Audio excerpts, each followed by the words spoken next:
அதுவும் வணக்கசாலியான வாலிபர்கள், அது ஆணாக இருந்தாலும் சரி, பெண்ணாக இருந்தாலும் சரி, கணவராக இருந்தாலும் சரி, மனைவியாக இருந்தாலும் சரி, வாப்பாவாக இருந்தாலும் சரி, அம்மாவாக இருந்தாலும் சரி, மகளாக இருந்தாலும் சரி, மகனாக இருந்தாலும் சரி, வாலிபர்கள் வாலிப வயசுல அல்லாஹ்வை நினைப்பது எவ்வளவு பெரிய விஷயம் தெரியுமா?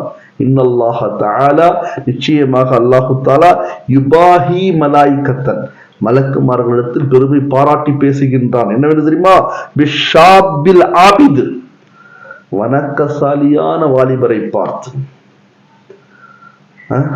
என்னுடைய வாலிப அடியான் பார், எப்படி வணங்குறான், எப்படி தொழுகிறான், எப்படி நோன்பு வைக்கிறான், எப்படி ஹஜ் உம்ரா செய்யறான், எப்படி தான தர்மங்களை தூக்கி வீசுறான், என்னை போன்று வள்ளலாக இருக்கின்றான் என்று பெருமை பாராட்டி அல்லாஹு தஆலா கூறுகின்றான். ஃபயகூலு, அல்லாஹு தஆலா அறிவிக்கின்றான், ஐயுஹ ஷாபு தாரி